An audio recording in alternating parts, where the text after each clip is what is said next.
Hi, I'm Amy Vose, and you're listening to the Build Up podcast, brought to you by the Federation of Master Builders. I'm joined as always in the studio by my trusty co-hosts, Aidan Cropper, Managing Director of Ipsum UK Limited in Nottinghamshire, and David Gutierrez, Director of Nest Building Group in Surrey, both proud FMB member companies. Now, before we get started, don't forget to hit subscribe so you don't miss any of our upcoming episodes. Today, we're covering finances, but more importantly, how you can finance your growth. We're thrilled to have Robin Hayhurst from Robin Hayhurst Construction Industry Coach and Mentor on the show. Robin works with builders and developers to help them grow and succeed. Hello, Robin. Welcome to the show. Can you tell us a little bit about what you do? I work with construction business owners to really kind of help them scale their businesses and put processes in place and to make them successful. Interesting. Well, you're here to talk about finance today, but many builders might not know that coaching even exists for this. So tell us a little bit about how you got into the coaching side of things and what you guys do with that. Well, we started off doing stuff online. I now run groups around the country. I think we're in Manchester. We're just about to start in Birmingham, Bristol, London and Hitchin, which is my hometown. And we do groups, and it's really good for people to speak to other people about their problems, to understand how they get over their problems. And it's just a very powerful way of people learning, and we base it on workshops. And say a builder is sort of doing all right at the moment but wants to grow. What kind of financial help can they look into? Well, financial help really kind of is about loads of different aspects of the business. It's not just about getting a loan. I mean, you can get a loan, but you've got to understand what you need, how to get it, and you've got to plan it. Many people go out in panic and get a loan. It's a bit like getting a load of bricks tomorrow. So I want a load of facing bricks tomorrow. I might be able to get them, but I would pay through the nose for that. The same with money. If you want money, if you've got 3 months to plan that you need the money, you're going to get a better price, you're going to get a better deal. And it's not just about someone saying yes, it's about getting the right deal for your company. And so can you share a success story where this kind of help has made a real difference, you know, sort of through the coaching? Well, we've had many of our clients come to us and say, look, we've got a problem at the moment. And they owe HMRC, they owe some of the big builders merchants, and we just get them to talk to everybody. If you talk to everybody, you know, people are quite flexible. The big builders merchants will give you more time. You've just got to understand that if the money's coming in and it's going to come in a bit late, it can make a big difference if you just let people know what's happening, rather than stick your head in the sand and hope it'll all go away, because it won't. No. Guys, does this resonate with you? I know you've talked previously, David, about how growth can take you by surprise as a business, and it's what you want, but it's a lot to deal with, isn't it? Yeah. I mean, look, it's if you're good at what you do, you're going to grow, right? And it's that old saying, be careful what you wish for. You've got to be prepared with the growth, and finances, money. We might be good at what we do, builder-wise, construction-wise, but on a business aspect, I think a lot of guys out there have stumbled upon, I suppose, managing their finances. All of a sudden, you know, you've done a large job. For example, if you've set out, you've just started and you've done a couple of extensions and you're over the threshold, all of a sudden you're VAT. But you don't know yet because you haven't caught up your accountant, and then you're on to another job. You could have a surprise that could really sting you, right? And you're not charging the client VAT as well, so that could be backdated. So there's loads of aspects of surprises that can come and bite you on the bum if you don't keep your eye on the ball. So totally get it. And obviously, when you grow more, you use more material, you need more labour, and ultimately you need more money for that. So sometimes, obviously, as directors, and I know that Aidan, I'm sure you've been in this situation before, where directors would take a hit, will say, we won't get paid for a bit, make sure the company can grow, make sure everyone gets paid off, and then move on to the next one, and then we'll reap the rewards once we grow a bit better. But people don't think that way. No, I mean, that resonates, definitely. I mean, I think when I started out, you just, essentially you'd be just trying to build your cash flow, because cash flow is key, isn't it? And if you haven't got that, then you start to fail quite quickly. And I think, as you say, you've got, corporation tax, even like pension contributions now that you need to put into, and just ensuring that all your costs are covered. So one of the things, the best bit of advice, and this was just from a friend actually, and didn't even have a business, but he'd picked it up off somebody else, that you needed about two months worth of cash flow within your business just to cover the cost. And I think actually now that probably should even be more, sort of 3 to 6 months. But that really gave me a little bit of focus, and it's been actually worked really well for me. I think the bit that I really struggle with is the future planning of cash as well. So, when you're looking to maybe make an investment in bringing new staff in, so that, like you say, sometimes that growth can you can get carried away with that, and all of a sudden you've got this big animal to feed, and it's quite, you look back, you think, well, you're paying for all these wages, all these people have got families and homes, and it's quite scary, isn't it? It really is. And it's like, and then you want to sort of take that next step, and the work's coming in really quickly, and all of a sudden it can get away from you.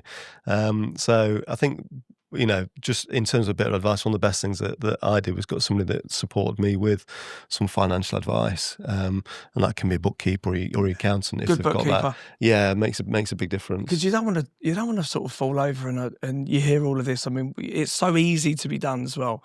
If you don't put your money away, so we section our money, VAT money, for example, and corporation tax money and stuff like that, it really can get overwhelming. I suppose it's good to have a separate account, isn't it? I find just put the money into a separate account. At least it's banked.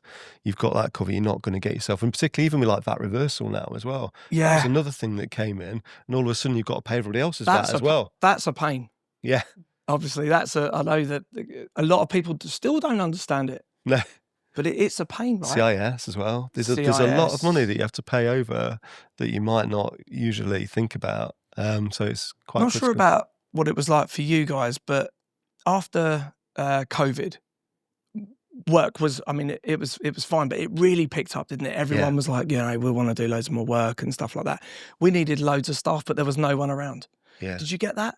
The lazy-itis. So when you did find staff, they were so much more money a day than what they were. Well, I think the other thing is a lot of staff went into all the roles because because obviously everything just stopped. Yeah. So when things kicked back in again, I had a few guys that went and joined Amazon and were delivered because they were on, it was reasonable pay, and they couldn't do what we were doing at the time on site because the sites were closed. So I agree. Yeah, it was difficult. And I think that's you get desperate and employ these guys, and then you realise, hold on a second, my wage bill's just grown. But massively, they've gone from say 180 a day, for example, to 250 plus. And materials. Materials went crazy as well. Oh, materials. Yeah, so that was a nightmare. So just in terms of your, Robin, do you sort of give advice on recruitment as well? It's a big area actually because people are scared of growth because of recruitment. And you've got to remember it's changed. We're not getting people off the couch. They're not kind of sitting there without a job. You're nicking them from someone else. So I advise my clients who've had a lot of success with this to lead any advert with what their new employee wants. So, are you happy? Do you feel valued where you are now? Do you want to join a team where we will support you to be the very best you can be? Are you willing to be mentored and in the future mentor someone else? All this kind of stuff really attracts people to you, and the difference in the amount of applications that came in using that kind of advert, rather than we want a City and Guilds carpenter who's willing to work 5 days a week, what you want. You've worded it very cleverly to draw them in. Yeah, and you've got to deliver. So we try and get all our clients to do some form of mentoring within their business. But by talking about mentoring, you're actually saying to people that they have got progression in the company without saying it. So that's it. That's really interesting, the psychology behind that, Robin, to be honest, to draw them in, but obviously they have to deliver. Yeah. But how you word that with, are you valued? It's a great poaching method. Yeah, and that's what you're doing. There is lots of people working for companies who really, they don't feel valued. So you're after those people. And I think there's some great people in the industry still. I don't think there's a shortage of people. They say there is, but you can poach those people if you kind of have the right approach, because there's a lot of unhappy people out there working for companies. So, it does make a big difference. It's finding them. It is finding them, but the right advert can bring them in. Yeah. There's obviously a lot of financial obstacles, Robin. Do you think there's enough training when you're, training to become a builder, you're learning all the practical skills, but do you think there is enough training around finance? Absolutely not. No. And it's a big barrier to people. They haven't got control of their business. I come across a lot of companies that have grown and they've either gone bust or they've had to shrink again because they haven't got the processes in place. They haven't got control of the finances. They don't really understand simple things like hourly costs. So, if you base everything on an hourly cost and you've got your hourly cost wrong because you're just copying the bloke down the road or you've come up with a figure, you haven't calculated it, you could be losing money on your labour every single hour and not know it. Things like vans, there's often a lot of debate about this. Vans are a site cost. They're not an overhead. So you've got to include them in your hourly rate. If they become an overhead, they come straight out of your profit. What does that mean for anyone who's unsure? What's the difference between an overhead and a side cost? An overhead is something that doesn't produce anything on site, a bit like a prelim on site. But it's an overhead you don't gain any profit on. So if you put it onto site, you then put profit on it. So if you've got a carpenter and you've supplied him a van, he needs that van. He needs that van to take his tools around. He needs the tools. Who's paying for those? All these things should be a site cost and should be calculated in the hourly cost. It just makes a big difference. So it might make a £5-6 difference to your hourly rate, but make a big difference to you because you then put profit and overheads to it. Now, it might mean that to be competitive, you drop your profit, but it's actual profit.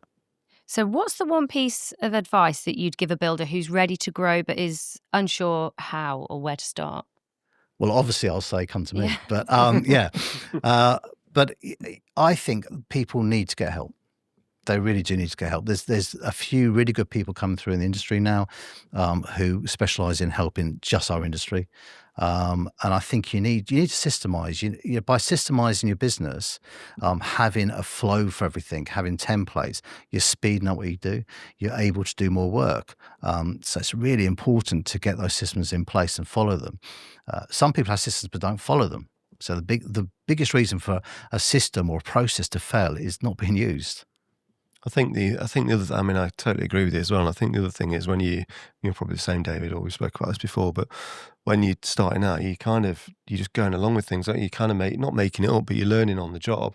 And like we've said before, we're tradespeople, so we're good at what we do, but we haven't necessarily had the experience or any experience to run a business. So I think you make a lot of mistakes as you go along the journey, and actually sort of getting the advice at the very beginning will then fast track you and make sure that you're doing things and you're putting processes in place. Because I've done the same in terms of processes. We've got a lot of processes now.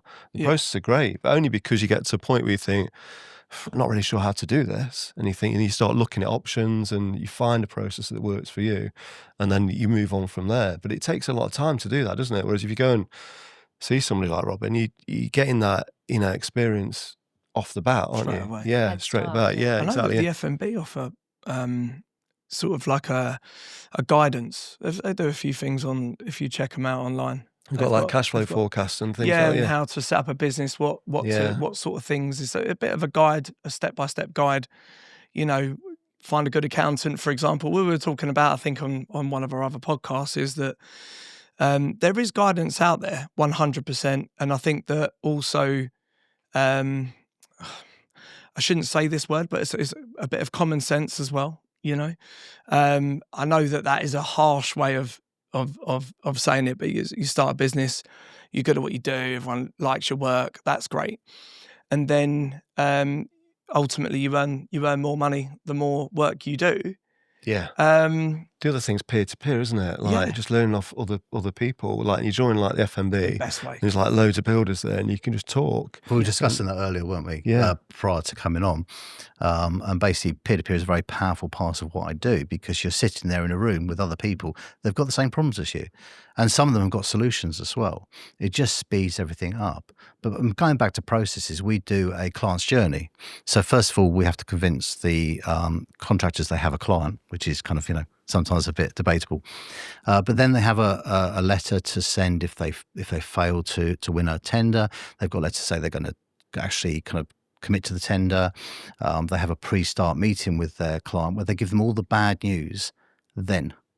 So they highlight any areas that could go over budget. They highlight, what a variation is and what the process of variation is, what an extension of time is, what prelims are. They give them all the bad news. So later on, when things happen and they approach their client and go, well, this has happened, but we've warned you about it. It's transparency. It absolutely is. And it makes a big, big difference. There's still contractors out there that kind of underprice on the basis of getting money back on variations. And that's not the way that I work, and it's not the way that I'd, get anyone else to work. But it happens. Yeah. And you know what? It's probably the most frustrating thing in our industry is to lose a job to a cowboy builder. Yeah. Who doesn't, or probably tactically, I would say, prices the job at a low rate and then hits the client with extras. It happens. It's been happening for decades. And unless we become sort of licensed, it will continue to happen. Like you say, it's transparency. That's good practice. Yeah, no, it's What very we're good. up against. That's what we're up against as a It's unregulated very good kind of practice, and I think it's a really important thing to do. I mean, it's a bit like testimonials. If your testimonials, you focus on the 3 areas your client's worried about. So you should ask your clients to say how you performed on budget, because if you're coming in on budget all the time, that means even if you're more expensive than someone else, someone might go, well, actually, I'll go with them because I know it's going to come in on budget. Time. People are really worried about time because all these stories about people being months and months late. And the third thing is quality. So if you get people to give you testimonials around those 3 things, they're much more powerful than just, he was a really nice bloke and I worked with him really well. Yeah. It's good You to know? that is, yeah. Yeah. Agree. Would you sort of, just in terms of testimonials, would you give like the client an idea of what sort of points you're looking for in terms of feedback? Because that would then obviously You'd focus literally say to on them, those areas. can you can you do your testimonial around those three areas? Yeah. They're definitely the 3 areas that clients are really fearful about. Yeah. And Robin, can you give us like a specific success story where a builder's come to you, had some coaching and turned it all around? Yeah, I'll give you a few, but I'll give you one. So I've got a client in Manchester. He literally, we were talking to him. I was talking to him on Zoom originally with his sister and his father, and we got them to rate how much they enjoyed getting up, go to work in the morning. And his father was 10. He'll know who he is. He must listen to this. His father was a 10, and he said 7. 7's that dangerous figure. 7's really a 5. It's anyone who says 7, it's that magic number where it's actually below. And his sister was a 5 as well, so they both came in at 7s. But so the sister, we decided that she would leave the business. We got him very process driven. He loves it now. He absolutely loves it. He in one of the meetings when I was actually coaching his whole team, he admitted to the team that he was thinking of leaving the company. That's how bad it had got. Right. So just changing that and getting him process driven, getting him having a vision for his business made all the difference. David and Aidan, do you wake up? Are you a 10? Is this a risky question to ask? We're a 10-10, 10, yeah. aren't we? So you're definitely not a 7. We're 10-10. Yeah. It's interesting what you mentioned about the vision though, because I've never really had a vision until recently, and I've been on a similar course, and they've really tried to instill a vision into sort of your business and my thoughts in terms of the development of the business. And actually, it's been really thought-provoking. It's sort of started me to think about, and speaking to, like I said before, with the peer-to-peer stuff, and we've spoke David, and I've spoke to other people as well and other builders, and you start to think about how that progression looks and that vision. And so what they've sort of said, I don't know whether this is something that you think about, Rob, or you'd sort of encourage, but like a 3-year plan. So sort of thinking about 3 years ahead, and then where you want to be at that 3-year point, and then sort of working back from there. And that, to be honest, it has, and sort of reach for the stars as well, like really put that sort of vision out there and just go for it. And that, I'm going through that process at the minute, and although I've sort of developed the company over the last 15 years, it's been quite sort of steady growth. But it's been good, and it's given me a real solid background, real solid foundation and good cash flow and everything else. But now to sort of go on to that next stage, that feels like a good place to be. Well, I've been running some workshops with the FMB, so they've been putting out to members. So we've done them in Birmingham, Manchester, Bristol, London, which is Build Your 5-Year Construction Business. So basically it's going through where you are now, what you want and why, what the business has to look like to deliver that for you, what your core values are, because they're really important. And I didn't know how important they were until really I started using them properly. What your team are like, so we actually score their team. So who's going to grow with you? Who's going to help you? Who's going to grow into new positions in the company, and who perhaps isn't? Not saying they're not going to be there, but they might not grow with the company. And it's been such a powerful workshop. And it's just really about getting out there, because it's very discounted. They're a whole day of just working on your business and giving you that vision. Love it. It's a bit like Sounds manifestation. Good. Yeah, it sounds. It's what you got to do.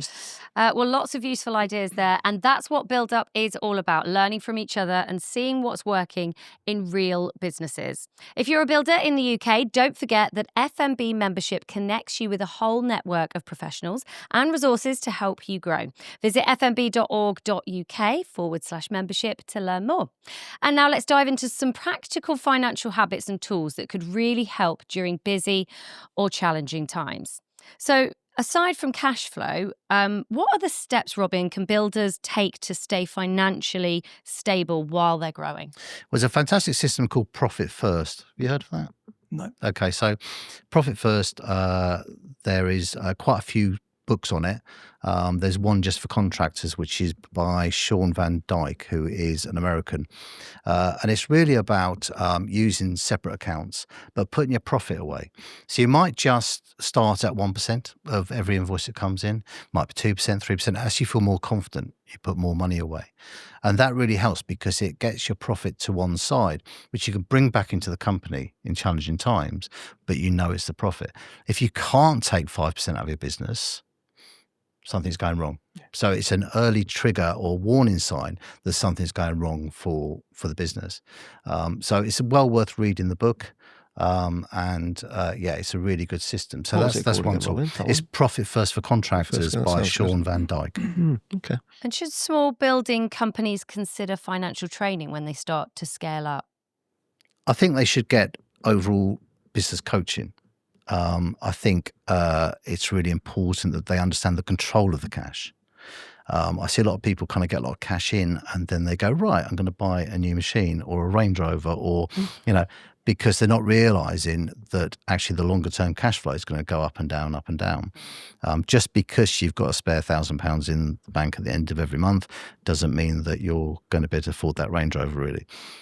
So it's really understanding the control. Also, understanding control of the costs on site. So many companies I work with, they know the overall position of the company. They haven't got a clue what's happening on individual projects, and they haven't even got to that point of actually allocating cost centers and understanding what things are costing. So if they're, say, their first fix, their carpentry first fix is always over budget, they don't know. So they can't adjust and adapt for the next time they price something. So having that cost control is really important. And what systems, support or habits make the biggest difference, have you found? Consistency. Right. I mean, it's just consistency. People generally will start doing the right things and they won't keep it up. So it's same as going down the gym. It's same as have other things in life. If you're consistent, you'll get results and you'll pull through. If you're not, what often happens is people get into overwhelm. So they either get too busy, they start having financial problems. And basically, if you focus on those things, you're not running your business. So you've got to have processes in place that even on your worst days, you can just follow that process, whatever's happening. In terms of you mentioned about cash flow, And this is something I've always sort of struggled with, is sort of managing the cash flow, the future cash flow of the business, and like you say, buying machines. And I've always been a bit like anxious about doing that. So I've always ended up with like good cash flow, but I've never really known like, oh, can I go and spend 20 grand on buying a micro digger or whatever for the company, and the return we'll get on that? Are there sort of systems you can implement, or is it just something you've got to be you've got to try and work out for yourself, essentially? No, I mean, there's template. I mean, I've got a template for my clients that they use, which is not about being very accurate on a cash flow. It's about guessing. It's a bit like a program for a building site. You don't know if it's going to rain for 2 weeks. You don't know what's going to happen, but you guess. And the more you guess, the more accurate you get. So we have a template where literally you just put in the job, the value of the job, the markup, and the period it's over, and it will put it all in for you. So it's not designed to manage your cash flows. It's designed to manage your company. So you can see what's happening in the company. So if you want to buy some plants, or you want to employ someone, you can put their wages in and see how it affects your cash flow. So it's a really quick and easy way of doing it. You should always run more than one cash flow. That's kind of a very high level one. There's more accurate cash flows you can run. But that's a really good tool for people just to see how the company is going. And you should be planning about a year in advance, at least. So, which is kind of difficult for people to go, well, I just don't know. I don't know how many jobs I'm going to win. Well, how many jobs do you need to win? Because that can work out, what you need to do. Start asking yourself, how much do you need? Yeah. Yeah, that's right. I mean, I see I know of a company local to where I live, and they grew so quick. And, and all their jobs were going up, and you think, wow, they've come out of nowhere. That old saying, where they come from? And then the vans turned up, and all the vans were kitted out, and they looked the real deal. Ultimately, I did speak to the guy. We were taken out by one of our, suppliers at Sandown Racecourse. I got sort of speaking to him, and I said, wow, you're so-and-so. I want to say the name, because they're not about anymore. And he was like, yeah, we're growing. We've got a massive presence on Instagram and Facebook now, and that's another thing to blame a little bit, is that the followers. I want to be where that person is, and all that kind of stuff. So, and that's what happened to this particular guy, and his business lasted 3 years. But businesses always look much better from the outside. So you're looking at competitors and go, oh my God, they're doing well. And businesses always look much worse from the inside. So you've just got to be aware of that. I had a client who his ambition was to be better than 3 companies. And I said, well, let's go to a company's house and see how they're doing. The 3 companies weren't doing as well as he was. So,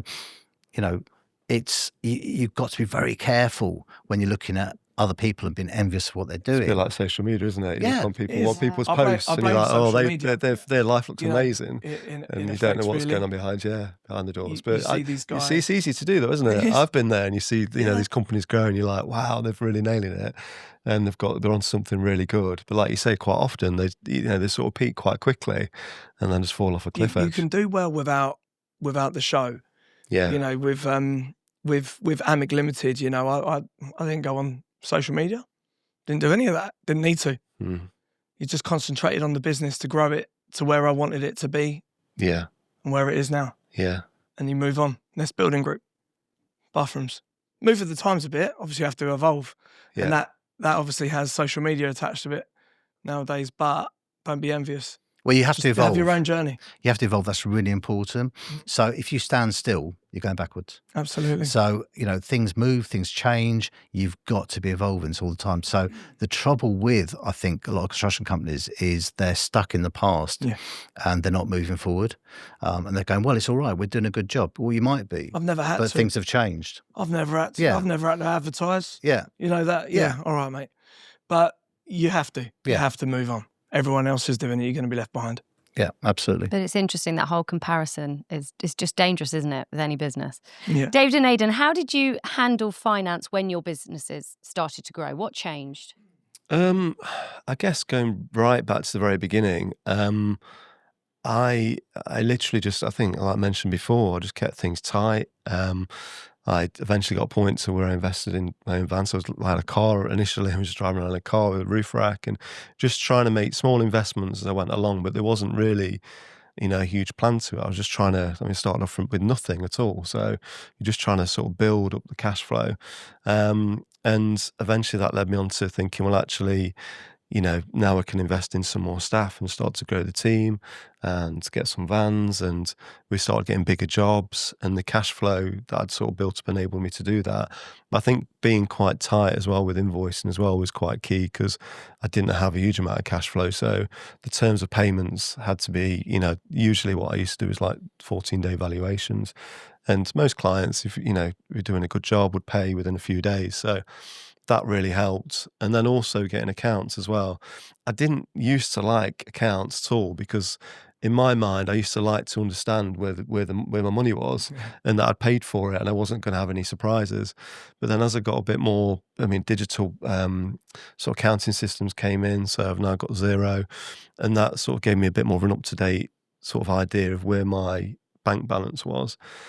So it just enabled me then to sort of make those decisions on investments and sort of start to grow the team. But it was tricky. Like it was really, really hard. And it, as I say, sort of starting out with nothing as well. It wasn't until you reach those sort of points in which you thought, actually, now we can make that step. But just not overstretching yourselves. Like we never, had a battered escort estate with a, that was breaking down all the time, and a roof rack, and you just, it was just like a big thing when I invested in some new ladders, and but that enabled me then to, the higher ladders, so you could get higher, so I could do more roofing jobs, and you just sort of build up from there, and you can charge a bit more for it as well. So and as I say, then we invested in a unit, because before I was renting, so obviously paying for the rent, which was, not earning us any money. So we bought a unit and managed to sort of section off part of the unit that we sublet now.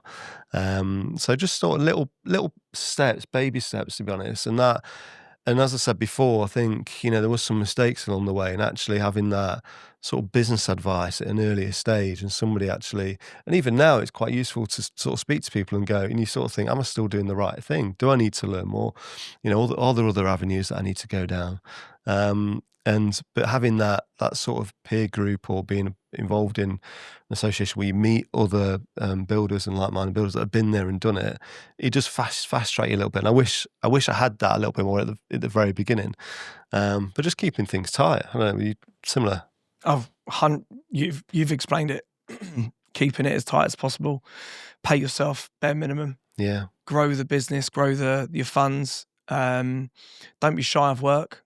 So you put in some hours. I remember working 7 days a week for months and months on end. What you're doing is you're building your name. And look, you don't have to be paid for them hours. You put the money back in the business or in the account, like you say. It's baby steps, but you've got to persevere with it, even when you see the money grow. And all of a sudden, I think we were saying this last time we met, was that, I can't wait until I make my first, let's just say $5,000. Yeah. And then it grows and it grows and grows. You've really got to be careful not to sort of be tempted to then say, right, I can start paying myself this much, or I can go and buy that. Baby steps is the key word. You've explained it perfectly. Just don't live above your means. Have a 3-year plan. Live like that for 3 years. Build the business up, and all of a sudden you have tens of thousands in your account, and you really will. And then you can advertise, or you can spend your money elsewhere if you want to get more work. So the other thing for me was, I mentioned about like taking on advice a minute ago, but sometimes that advice might cost you actually money. Like when I joined the FMB, I was sometimes taking a day out to go to a meeting. As part of that meeting, there was like, 12 other people in the room. They were like business owners. You like got so much out of it. You were like learning so much. And it's called investment, isn't it? It's You're investment, investing yeah. your time sometimes in a different way, yeah, to get more out of it. Yeah, experience. Exactly, and like the same as what Robin, can provide. Is sometimes you've got to sort of make that investment for personal to develop yourself personally, haven't you?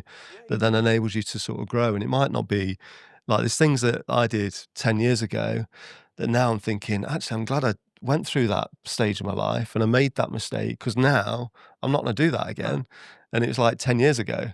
So, and it's all of those things, isn't it? So it's all sort of builds your personal. You will always remember as well, when people, especially I always pay a lot of my elders respects, obviously. So you got older builders that you meet within the F&B. I've been to. I think the first time I met you was in Lincoln, and you listen to all these guys and what they've been through, and even though I've been in the industry over 20 years, I'm going to take that on board. I want to learn from these guys, even if they're at the end of their career. You kind of want to go, right, okay, I'm going to take that and I'm going to, keep that with me so that I don't get too complacent. Like you say, consistency is key, right? If you're consistent in what you do and don't take your eye off the ball, evolve, etc. Once you've grown, it absolutely is. And I think growth, plan your growth. People do grow organically and it can work. But if you plan your growth, you kind of start to think, well, when next year do I need someone else? And who do I need? And what role are they doing? Whereas people tend to hire in panic. I need an admin. I need someone to help me in the office. Desperate. I'll get Fred's wife to do it because she's free, and it just all goes pear-shaped from there. Plan your growth. So the more you sit down and work on your business rather than just in it, the more chance you've got of being successful. And just speaking on some of those life lessons that you learned along the way, is there anything that you look back on and just wished, you'd done sooner, or things you'd implemented that helped a lot? The wish that I'd probably had is that I had more support, not in terms of, I've got the team around me are brilliant and I've got a lot of family members within that and they're amazing, but just in terms of that, like business growth support and just knowing people, because I don't really know anybody in business. I was going solo, literally nobody, and going out to clients, and I didn't have, at the time I didn't have a huge amount of building experience even. So just having the network and sort of involving yourself in the network of people around you, I think, or taking this I don't think there was that much support. I'm talking 20 years ago. Like we there get is now. Yeah, there's podcasts. There's no podcasts. Exactly. Yeah, and that's which is great. Fix It Radio. Yeah, these kind of shows out there. I don't know if I'm allowed to say that. But what I'm getting at is that we didn't have any of that. No, have any of that at all. I think the FMB have been pivotal in things changing, really. So join them and get out there and get involved. If you get involved with them, you'll get a lot back. So, lots of my clients are now on different boards around the country. They're getting a lot out of the FMB. If you put stuff in, you're going to get it out. So it's the way of life, isn't it? You get what you put in. Yeah. And I suppose with anyone listening as well is just go with your gut instinct, and business is business. But at the same time, if you know when you shouldn't be spending or etc. So you just go with your gut instinct. That's pretty much what I did the whole time. Yeah, same. Yeah, just learn. And if you have got like a supportive partner, I wouldn't be where I am without my wife. Yeah, same. I'm gonna be honest. Yeah. Yeah, no, me too. Yeah, because it's the truth, right? Yeah, it's hard, isn't it? Yeah. Good man, guys. Well, Yeah. and for the female tradies out there. Yeah. You get some brownie points for that. Well, but it is true though, isn't it? Yeah, it is true. 100%. We were talking about the amount of hours before I had children. I worked hours, obviously giving up football, and then you've got a few more. You've got your weekends, and then you think, I'm going to work them weekends and push on a job for a client or what have you. But you need that support at home. Yeah. And you need to get that nod. Yeah, you're all right. There's other things as well. When you start your own business, it's scary, isn't it? And you're not quite sure what your cash flow is going to be. You're probably one job away from it all going. Yeah. And you're trying to, you've got, having kids, the sleepless houses. Nights, the sweaty sleepless nights. Have you had any of them? Yeah, loads. Yeah. Get prepared. But they're good. Good energy. You get good out of them in the morning. You wake up fresh. I can't believe I just admitted to that. Remember with the sleepless nights, the thing to do is work out what's going wrong. Don't kind of try and hide from it. So, when I've had sleepless nights, I've actually got up, I've worked out the scale of the problem, and I've slept okay. People kind of go, I don't want to look at my bank account. I don't want to see what's coming in from this job. I don't want to, because that's going to scare me. No, just face it. Right, get out there and face it, because you can do something about it then. It's a big, big step. Write it down. Yeah. Absolutely. Something's on your mind. My good friend is a sleep consultant, and that's what she says. You need to get up and deal with it, and then you can go back to sleep. So there we go. We've covered everything off. Like you say, there's some amazing tools out there which we've mentioned, like this podcast, of course, and the F&B offers support like tax and HR helplines, business document templates, webinars, and events. As Robin said, so good to get involved. There's so many resources out there now for new businesses. Well, I mean, they got the CITB funding for my course, so it's now fully funded, just because CITB got involved because of the FMB. So doing things like that might not kind of be, people aren't shouting about it, but I don't think I would have got the funding without them. Amazing. Well, Robin, thank you so much for your input today. Where can people find you online if they'd like to connect or learn more? Well, I'm on Instagram and TikTok, and we've got a website which is www.robinhayhurst.com. Lovely. And David and Aidan, give yourselves a plug. Where can we find you? You can find me at ipsumuk.com, and there's links through to our socials on Instagram from there. And David? nestbuildinggroup.com, and then just click on the socials as well as. And if this conversation has inspired you to get on top of your finances, drop us a line at buildup@fnb.org.uk. We'd love to hear what you'll be putting into place. Thanks for joining us on the Build Up podcast, brought to you by the FNB. And to save you time and money in your business, we've got a free FNB approved quotation template for you to start using today. Head to fnb.org.uk/quote or check the link below in the description. Thanks for joining us today. And remember, don't forget to like, subscribe, and press the bell icon so you're notified as soon as the next episode is live. Thanks again to Robin for coming on today, and join Aidan, David, and me on the next Build Up podcast when we'll have more tips and ideas to help your business. See you next time.